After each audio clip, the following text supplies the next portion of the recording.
A reading from Oil, a play by Lukas Bärfuss. A room in the basement of a house on the edge of the city of Berjok, where exactly the devil only knows.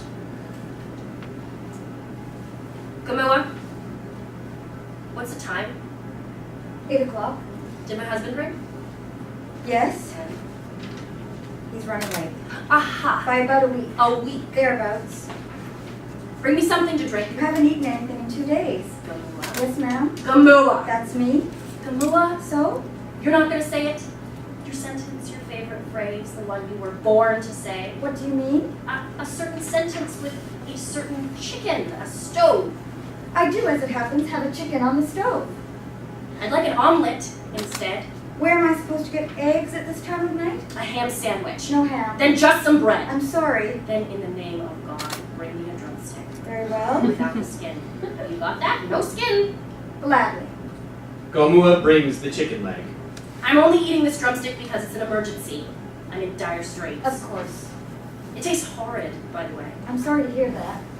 I've no idea what one has to get up to with a chicken to make it so horrible. A chicken is a treat, a delicacy. But you, Gamua, manage through some method that is utterly mysterious to me to take everything delicious in this chicken and cook it out. You extract every last aroma until all that remains of the beast is the fat, the sinews, and the cell walls. You could serve me a bucket of cement, Gamua, and it would have more taste than your chicken. You deprive me of any pleasure and you put me through the mill and poison me with your chickens. What do you actually get out of it? Can you explain that to me for once? Serviette. I like to cook. Where do you think you're going? It's late. I didn't ask you what time it is. I asked you where you're going. I'm tired. That's also not an answer to my question. I couldn't care less what you are. I'm going to bed. Good night, Gamua. Good night. Exit Gamua. Night 2. Enter Gamua. Good morning, Gamua. Did you sleep well? Yes, I did. Surely you didn't spend the whole night. I had to think some things through, Gamua. Are you not feeling well? Well, then. You've been crying. So awful. He'll be here soon. No. And he'll definitely find oil too. No, you got it all wrong, Gamua. Sit down here. That's not why I was crying. No. What's making me sad is you. Me? The thing is, Gamua, what's going on between me and you? How shall I put it? It is, after all, a rather difficult relationship. Or would you dispute that? So? And the only thing to which we can attribute that is the contempt you feel for me. What am I to you? Nothing more than a decadent Western woman. That's the way it is. Oh, don't deny it, I see it in your expression, the way you look at me, naked contempt. But if you take a good look at yourself, setting all preconceptions aside, and then compare yourself with me, then I'd like to ask you where exactly your principles have got you. A domestic servant. That's what you made of yourself, a cleaning woman. And yes, I've got my hands dirty. Yes, I've done things I'd have preferred not to do. And yes, it requires a certain severity to do those things. But I have a goal, Gamua, and sometimes reaching that goal demands the implementation of all means, all resources. And at the end of the day, I haven't taken anything away from anyone. Is that not the case? Get me something to drink. You've got dressed up. Sorry? The flower in your hair. Today is Balaman, Balaman. the festival of 1,000 flowers. The mothers bake cakes and the children put on makeup. So carnival? Carnival. When people wear costumes, we call that a carnival. Carnival.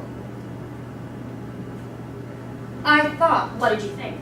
if you give me the afternoon off, then I could perhaps, with my son, that's what he'd like. You must miss him a lot. During the week, he's at his aunt's. He's not doing so well. We have Sundays together. Of course you can go to the carnival with your son, Thank you very much. but then you needn't bother coming back. It's your decision. But I need the work. You see, Gamua, you should learn something about devotion, about passion, self-sacrifice. One can't have everything in life. Do you understand? Not altogether. No. What does it mean? Self-sacrifice? You don't know what self-sacrifice means. No. Are you even aware just how insufferably bad your English It's is? a difficult language. Then what you have to do is sit down and swat, cram. But you understand me. I had to guess most of it. I wasn't aware of that. You see, Gamua, you're not getting any younger, and you must realize how incredibly sought after a position like this one is in a country where even doctors have to earn more money after their shift is over, and where generations of young people are facing a life with no prospects. You're aware of all that. Yes. There's a war going on out there, Gamua, a day-to-day struggle for the bare essentials of existence. And in those circumstances, it would not be wise to put your trust in my soft heart. For perhaps one morning I will wake up and ask myself why I should put up with someone who puts in so little effort. If I wanted to right now, today, I could find a woman with a PhD in English and pay her half your salary, Gamua, someone who would no doubt cook chicken at least as well as you, who would definitely clean just as well, but who would also, for instance, recite Keats poems to me, and in general, serve as my intellectual equal in conversation. I also know a Keats poem. No. John Keats, Daffodils. I wandered lonely as a cloud that floats on high o'er vales and hills, when all at once I saw a crowd, a host, of golden daffodils. That's not Keats. No. Perhaps this hasn't yet struck you, and perhaps you will continue to regard the fact with indifference that you're dealing here with an intelligent woman. Please don't fire me. Please. Please. Please. How's your arm? If I turn it like this, it's okay. But in the other direction? Gamua, I beg of you, just tell me it's getting better or not. Thank you for asking. Thank you for asking. The fact is, it interests me relatively little how you or your extremities are feeling. Of course. I'm asking out of politeness. Thank you very much. You can't imagine how your whining grates on my nerves. But I'm not saying anything. Well, that's just it. Creeping around with that penitent expression, just waiting for someone to ask how you're feeling. And then you start up with your whining. I have no pity, Gamua. Gamua, no guilty conscience, you know that, and no remorse. Is that clear? I'd like something to drink. Exit Gamua. Night 3. Henry and Edward have returned from the woods. Edward and Eve are left alone. So, Nothing. nothing. Nothing. And now? Henry wants to keep going. So what's it like in the woods? Trees, steep, nomads, midgets, no oil. Enter Henry. So what are you two up to? We're talking about the country. Which country? This one, here. What's there to talk about? It's a shite country. Shite people, shite midgets, shite trees, shite food, shite goat's milk, shite houses, a shite culture. This country is an old hag who's given itself to anyone and everyone who's come along. They've all had their way with her. The French, the Germans, the Americans, and now she's lying here. Bled dry, burnt down, and totally fucked up. But the cow went and hid something away for a rainy day. Somewhere. And that's what I'm going to get off. She hit it really well. So? It's pointless, if you ask me. But I'm not asking you, my little shite head. I've never asked you, not one single time in the last 3 years have I asked you. Not where, not when, not how. Make me a hole here, make me a hole there, make me a hole over there. That's what I've said and nothing else. I'm staying for one night, get washed. See to it that we have fresh supplies. We need a healthy driver. I quit. You're staying. I've been working for 3 years without getting paid. You'll get a share. A share of your insanity. I can't keep the men anymore. What should I tell them this time? What lie should I tell the men to get them back in the damn woods? You tell me that, Henry. What lie? Come on, you're eloquent. You'll come up with something. No, I'm not eloquent, and I'm not coming up with anything. Henry, I have bent over backwards. I believed in you, your instincts, and your sense of smell. Henry Palmer, the greatest petroleum geological talent of the century. We drill, and we drill, and we drill, and we don't find anything because there's nothing there. And now they've started setting our tents on fire? There's a man lying in the hospital. We'll visit him tomorrow. We'll take him some donuts. Donuts! The old woman on the corner makes the best donuts.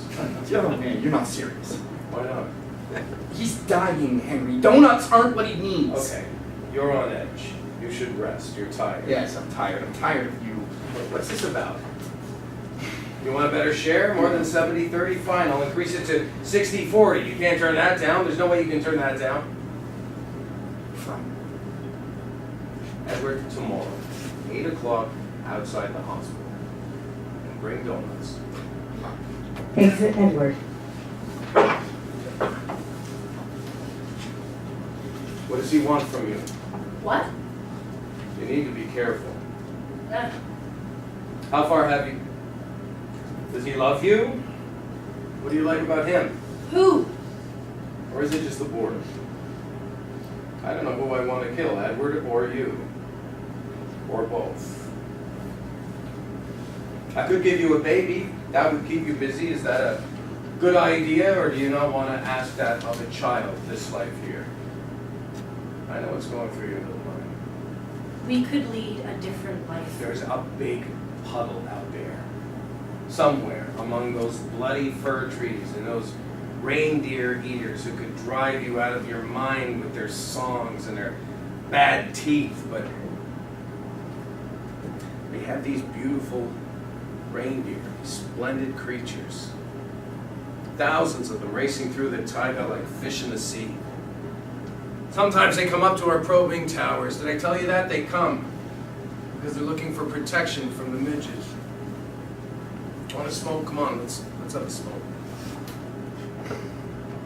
And so I see this female reindeer fall into a pit that we dump the oil and sludge into. You really mustn't fall in there. But I see this cow fall in, try to get out, and she can't. So I run up to one of these guys. He's sitting outside his tent, and I say, hey, there's a reindeer that's fallen into the pool. He should fetch a rope or open a few men for the reindeer in the oil hole. And he just grinned at me with his rotten teeth. And he let the reindeer croak. That's how pissed he was. For half the night, we could hear the cow screaming until I sent one of my men to shoot the poor creature. I'm still hearing the screaming in my head.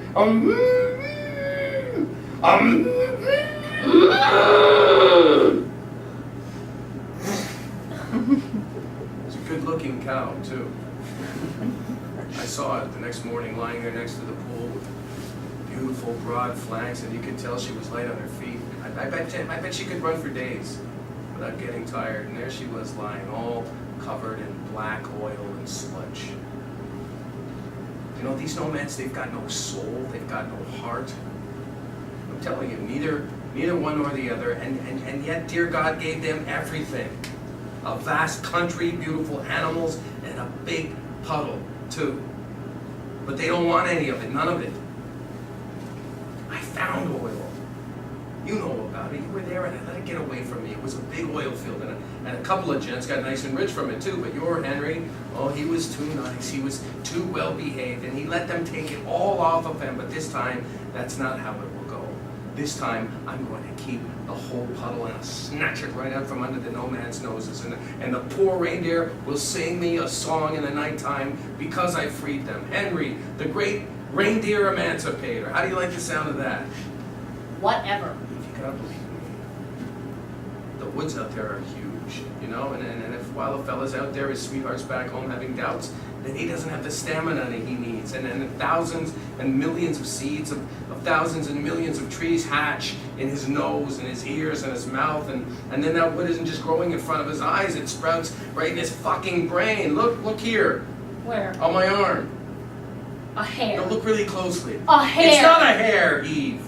It's a tree. It's a birch, that's what that is. It's still small for now, and just the one, thank God. But if you don't believe in me, soon a whole fucking forest of birches will grow there. This is important, Eve. Do you hear me? There's a fucking war raging out there, and I want you to be safe, and I can't always take care of you. I have to go back out there. How much longer? Not much longer, Evie. Not much longer. It's been 3 years.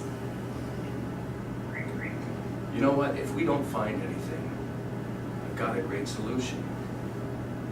I'll fire a bullet into your pale forehead and then here in mine, the same thing. You know why I don't get pregnant and why you don't find oil? It's because all you do is poke around.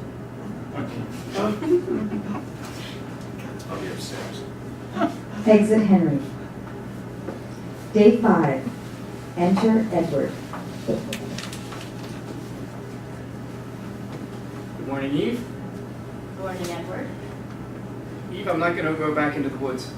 Of course you're going back. I can't do it any longer. Not for one more day. But you're getting your share. My share. I'm not gonna let myself get killed. Do you understand? I won't let them torture me. They hate all of us. Every single nomad hates us. The nomads won't stop until we're all burning, Eve. I'm leaving today. Calm down. It'll all turn out okay once we've got the oil. There's no oil, Eve. There's no oil up there. The license in the south, they've been sold. And what there was to get out, the big companies have got it out. In the north, there's nothing. There's no bedrock, there's no cap rock, there's no reservoir rock, and therefore, no oil. That's what all the geologists say, the French, the Germans, all of them. There's only one who doesn't believe it. He's a very good geologist. He's finished, Eve. He's done. And he treats you worse than a dog. Let's get out of here, before it's too late. I'm not going to leave, Henry. I'm not going to have sat here for 3 years and then take off without any money. You're going back into the woods. Do you understand? Enter Henry. Edward Brown. My dear friends, give me one more chance. I need you. I'm nothing without you. Please, Edward, you can't leave me on my own now. We're so close, I know it. Then all this shit will be over. I promise you. Fine, I understand. You'll get half. 50-50. Please, just give me one more chance. It's the last chance. Really. Please, Edward. Yes.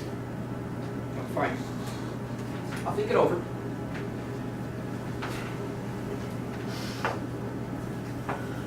Even though all work out. I can feel it. Trust me, you'll see. Do we have any money left? No. What do we have left? Debts. Have you been everywhere? There's still one grid square left. I don't want to die here. Not in fucking Bärfuss. Have you still got some men? Half a dozen, yes, but without Edward. You've got to find oil this time. You dragged me to this country, to this wretched, awful hole where I can't even set foot outside the house. I've not been out. Do you understand? I've been here fighting with that stupid Gamua. Find oil now, Henry. Find oil. Yes. Exit Henry. Day 31. Gamua! Gamua! Gamua! Enter Gamua. Come here. Sit over there.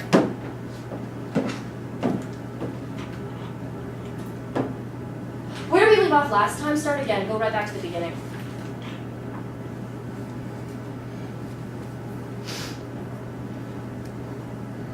Thee up to and a in is it you that he was for on are with as I he they be at one have this from or had but by hot but somewhat there we No, like this. The of to and a in is it you that he was for on are with as I his they be at one have this or from have had on by hot but somewhat there we can out other were all your when up used word. How said and each she which do their time if will way about many then them would write like so these her long make things see him too has looked more. Day could go come see did myself know most number who over no water then call first people may downside be now find now you do it Gamua. We can out go ahead. We can out other all were warrior when use were No. We can out other were all your when up use not were all your whatever. Oh.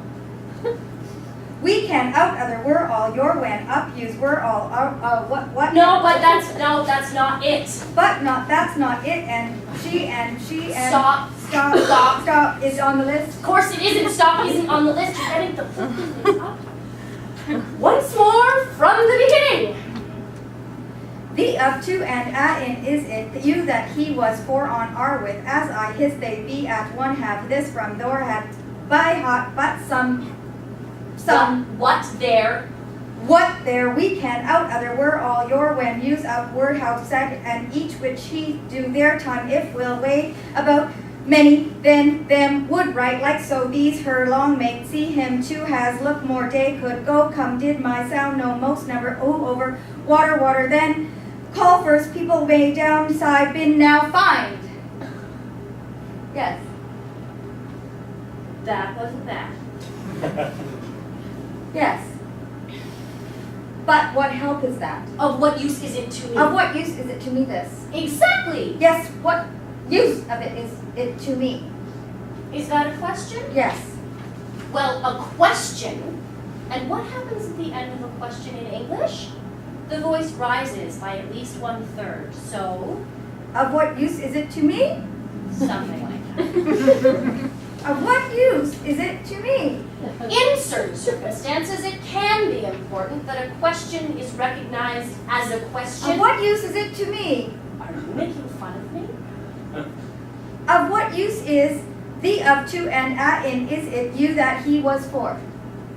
Gamua, those aren't just any old words. They're the 100 most commonly used words in the English language, gamua, and they alone make up 50% of any text. Like Casabianca. Yes, like Casabianca, for instance. The boy stood on the burning deck. When saw that he had fled. Yes, I do know Casabianca.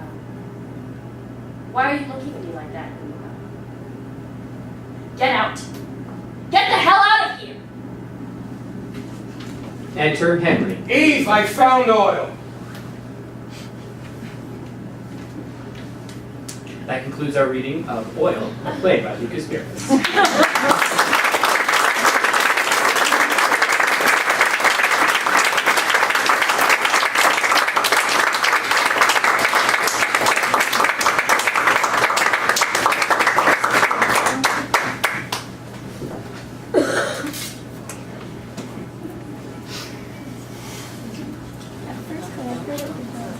Yeah. Is everyone staying?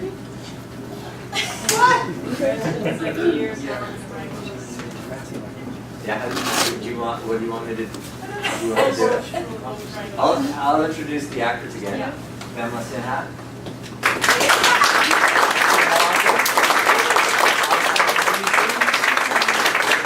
Tony Snapper.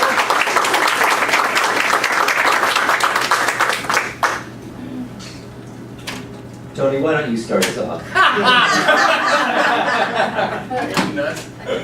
What does oil, greed, and disaster mean? I don't know, man. I don't know. I read what was on the pages. I get, do you want to start with questions? Yeah, I guess. Anybody? I have a question. Many questions. Or comments, or does anyone want to tell us what oil, greed, disaster means today? There's some Front row.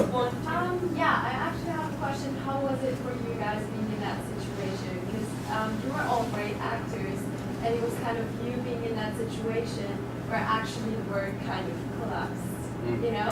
So I'm just going to throw that out there, like, how was it for you? Was it, like, actually terrifying? I'm sure it wasn't, like, very terrifying, but you felt something. It's a pretty scary thought.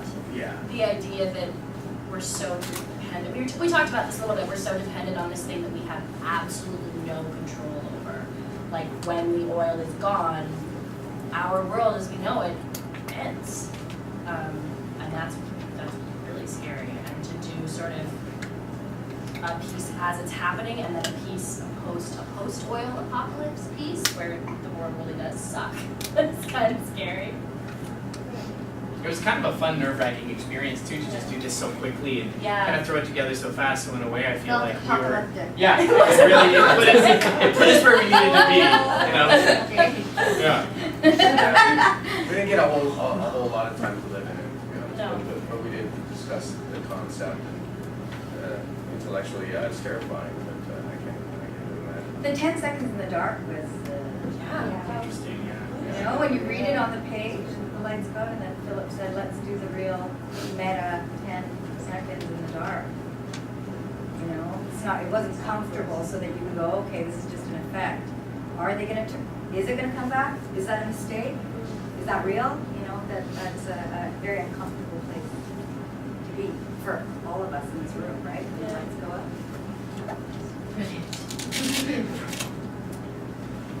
Anyone else have a comment? Yeah? This was a little association I was having in the middle of the play. And it was all this sort of sexuality in the first part of it, you know? And then, as soon as you started talking about pile driving, a pile driver, you know? Or somebody's talked about pile driving.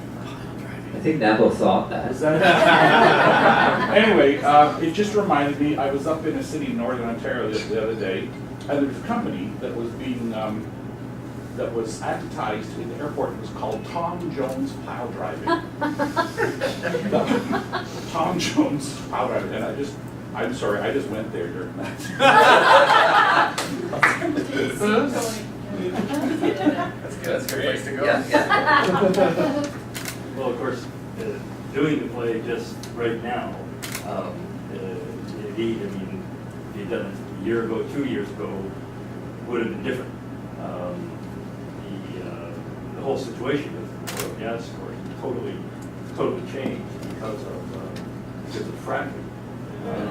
You know, the whole question really doesn't have to do with any kind of, you know, imminent collapse of availability of oil. It's rather the prolonged availability of oil, which unfortunately will continue the whole culture of consumption that oil engenders. That's still another level of risk. That's you know, something that we're just now entering into. So the game has changed even in the last several years. What's fracking? Fracking, or is short for fracturing.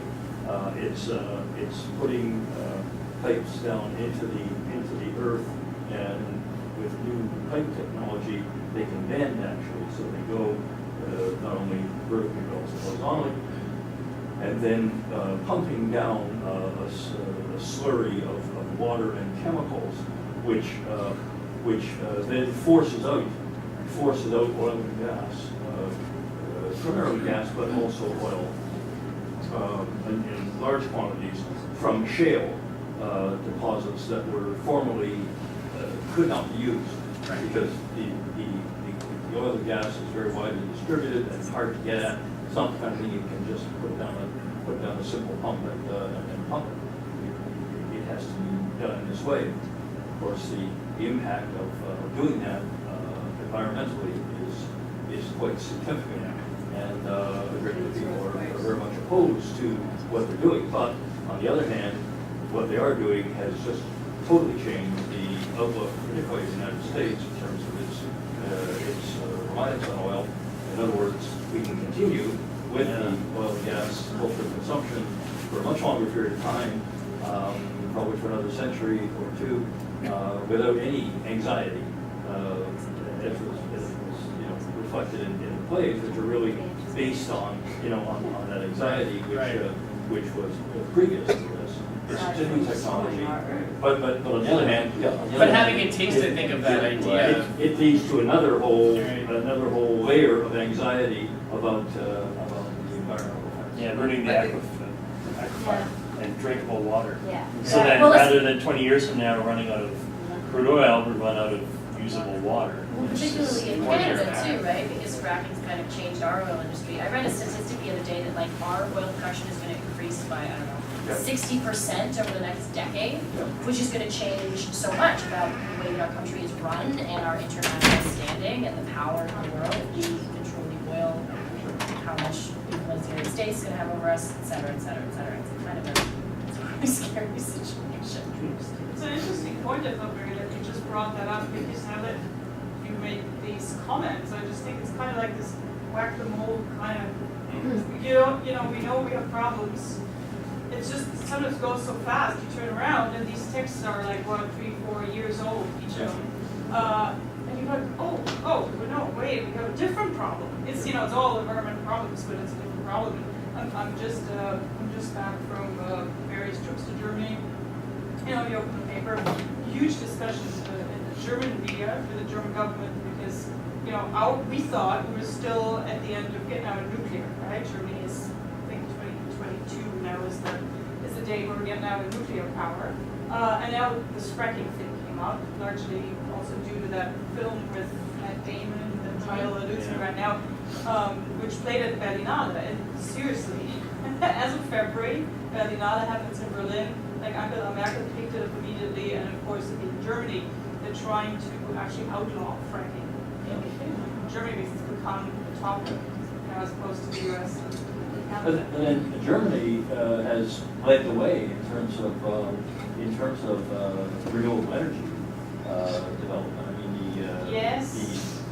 Until recently, they were the major producer of solar panels. The Chinese, of course, have now gone ahead of them, and at the current time there's a struggle between Germany and China over Germany's wanting the EU to put duty on the Chinese solar panels to help the German industry. But the German industry got that way because they were really ahead of everybody else in going into the two-way grid, the feedback of electrical energy, that Germany went ahead of everybody else in the year 2000 by starting that. And Ontario has that now, but we're really playing catch up.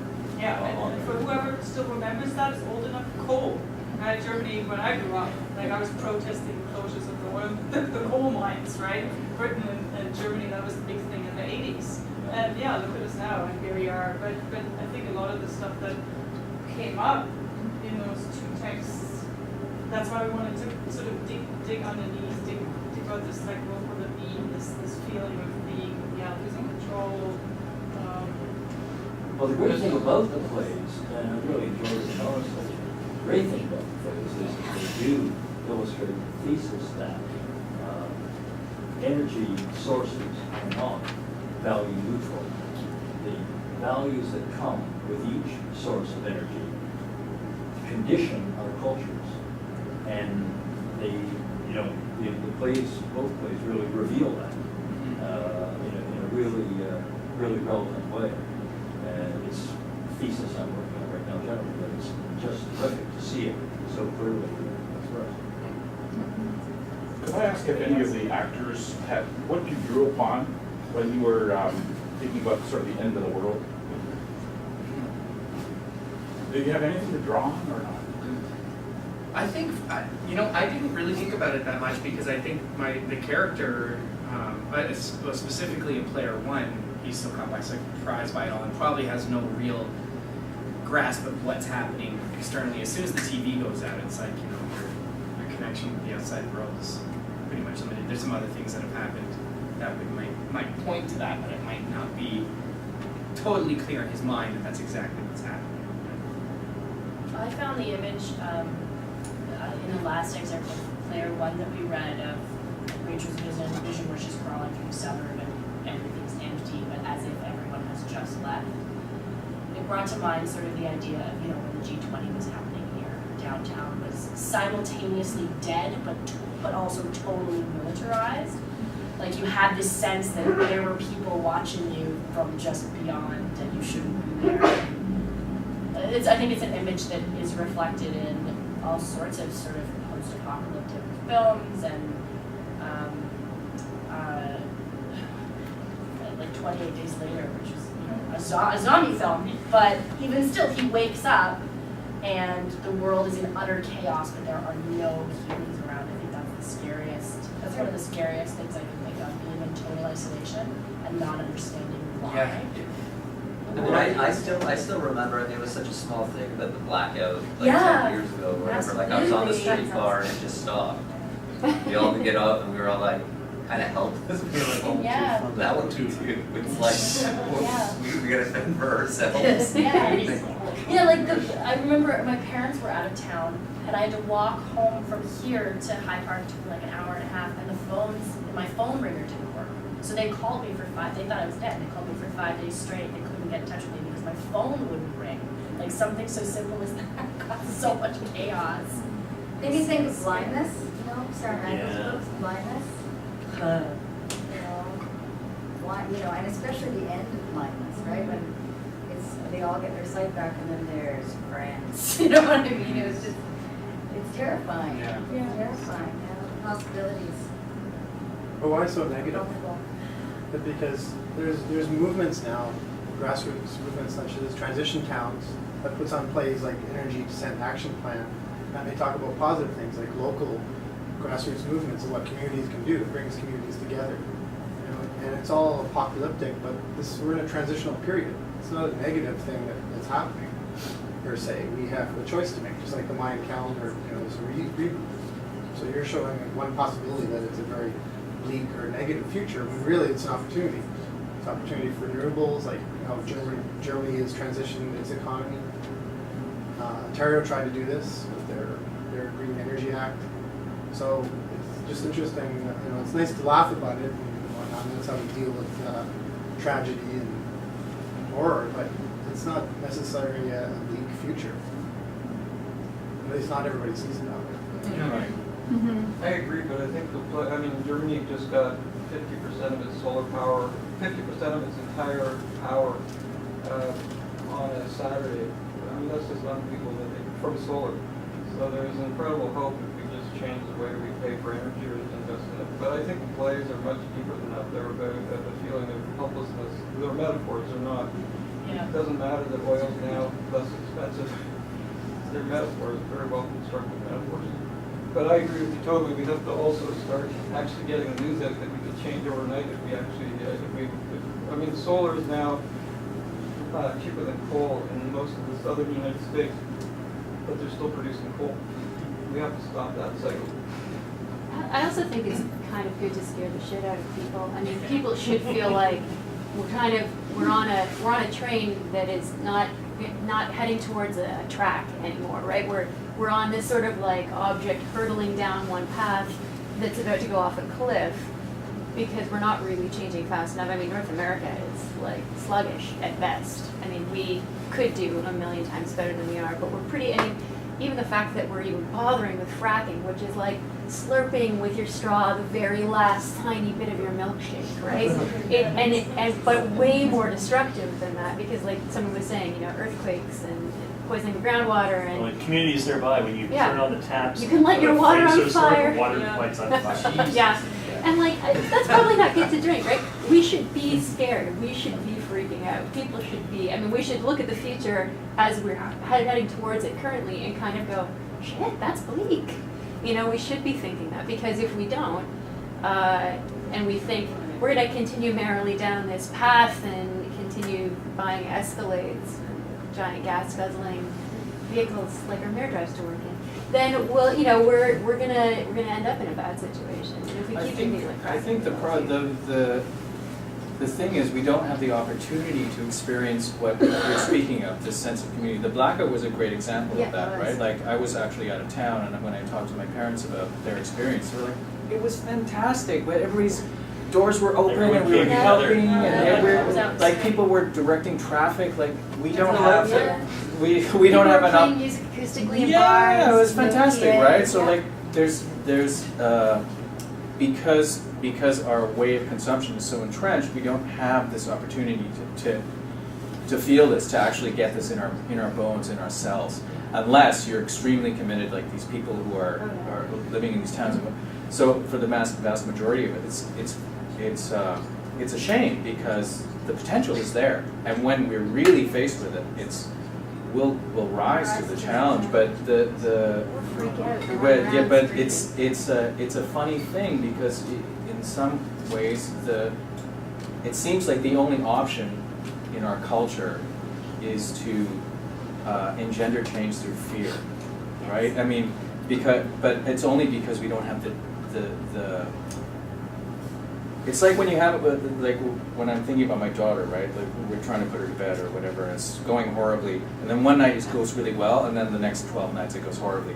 But I always think that, that one night that went well is now encoded in her cells, I mean, in my cells too, right? So I don't have to feel completely like, it's never gonna change. It's a shame, because we have to kind of have these catastrophic events and then have this experience collectively of, wow, this is fantastic, we have so much potential, but we don't get the chance to do that somehow. And we're not committed to finding those things, as maybe most of us in this room are, but as a culture, we're not committed to finding these collective experiences. That's what I love about, actually put your finger on one of the things that I reasons I love that book, that we did that, the first part, was, you know, the bleakness and the desperation, the emotional lives of these people very much, you know, reflect back the state of the world, right?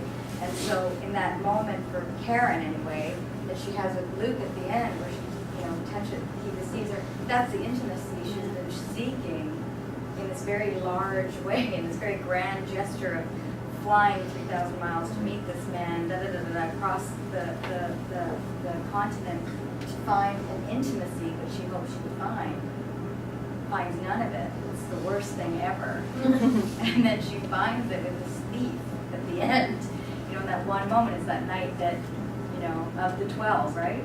It's that at the bleakest of the bleak, there is this blooming of pure intimacy that would not have happened otherwise, because she's waiting and doing everything she can except, you know, backward somersaults, which may have helped him. He was a little bit more interested in her, but you were just waiting for the somersault. But you know, so it's like it's that and also in the play, you know, this no exit feel to that play. It's like it's hell of any kind. It's the perfect hell. You know, reflected again in their emotional lives as depicted in the apocalypse. I thought that Gamu was spectacular. But I also think that probably 99% of us are Gamus too. and I'm just waiting. I was waiting for you to scream. I was just waiting for you to scream, but you never did. My director wouldn't let me. He was like, "Whatever you do, do it. Keep it together." Yeah. Yeah, you want to believe me. When you know, we only sat together for yesterday. But really, every instinct I have is like, and there's a strategy underneath it, right? There's an edge to her, and he's like, no. And she's got this other, you know, no. Not at all. Yeah, and Lukas Bärfuss, don't you think Philip is really good at that? Like, he really puts the burner under it. Oh, yeah. But you gotta keep the lid on it, You gotta kind keep the of, lid on, yeah. right? Like, all the productions that I've seen of this were like that. I mean, honestly, like, I was just like rehearsing that play. I know something is wrong with me because I just find his writing so funny. That's why I asked you. You find it actually really funny. I really do. I thought it was so sad when I read it. I thought of, like, in my head when I read it, I thought of it as dark and sad and bleak. And then when we read it out loud, I was like, oh, God bless you. Like, I read it in my apartment, I'm like giggling to myself. Like, even just hearing the word Gamu now makes me I don't want to sort of overinterpret that. It might be coincidence. I mean, I chose those two texts, but again, I thought it was interesting. I love both in their separate ways, and I guess, you know, Bärfuss is a bit more subliminal, maybe, and a bit harder to stomach. But what just hit me now, listening to you, is that, okay, you know, different setup. Coupland decided to stay in the Western world, where it is, let's call it North America, and in that community that we're talking about. And of course, Bärfuss goes immediately also for that sort of global power play between the Western world and the whatever base that was. It could have been Africa, it wasn't, it was probably somewhere around. It's just made up, outer Tajikistan or Siberia. Just some made up other place that's not what we used to call the first world. Tony Napo was in a production we sort of helped along as well of the African trilogy. Roland Schimmelpfennig, that famous Berlin playwright, also went tasked with looking at power relations between West and, in this case, Africa. It was really named Africa, of course. He was the one who went for the jugular, literally the two couples that came together and said, were you at any point reminded of that? Did you hark back to the Africa trilogy and your role in that?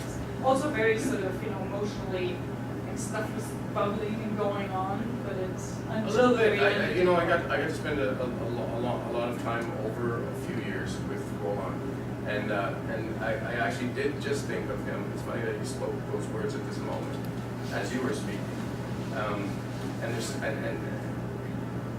I'm quite sure how to articulate it, but knowing him so well, you know, quote unquote, and feeling a sort of a affinity to his outlook on life as a starting point made me understand humor and things that didn't seem funny at all. But it's almost like there's such a sadness underneath all of his writing for me. Like life is a sad thing, and life is a sad place. And with that as a starting point, then things are fucking funny. You know what I mean?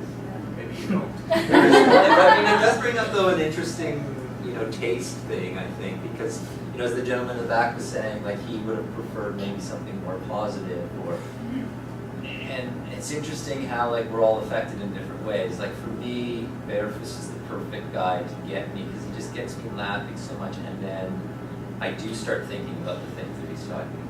And a more positive outlook for me, I guess I might just be like, I might just kind of shut it down or not really respond to it. But then it's interesting to know that other people do the opposite. Like so, as artists, you kind of have to approach it in all different angles to kind of reach everyone. Yeah. We were talking about an event in his life, which I won't divulge, but it was something that people experience, and when they experience it, it can be devastating. It can be devastating when it's in the vein of betrayal. And we were talking about it, and I said, Jesus, that must have been fucking horrible, man. And his response was, someone else would think it was completely cold and almost inhuman. But what he said was, well, that is life. And it's like, then I understood his writing more. Like, life is everything, And so bleak and hopeful, it's the same fucking thing. It's just life, And you can come at it from whatever angle you want. But if you're open to it, it's all there. It's all just there, and it just is. And we travel through it, and then we're gone. And to me, that's the brilliance of this writing. And I don't know this writer as well, but I see. Of course, you only were treated to excerpts from this piece, but when we sat and read the bigger piece, it's even worse. Oil is pretty much impossible to get a hold of, but Player One, I would certainly encourage people, because it would be really fascinating now having to see, because really, like, we took a tiny piece from that novel, and it goes. It's a novel in 5 hours. It's so tiny. And I think Nancy Publishing published it. I think. Yeah. You can get it something at the company theater might be interested in working on in the future? I don't think so. No. Player One or Oil? Yeah, Coupland's piece. Coupland's piece? Well, it really isn't a play. No? It really is just a novel. It goes like we did mostly from the beginning. It goes some crazy places.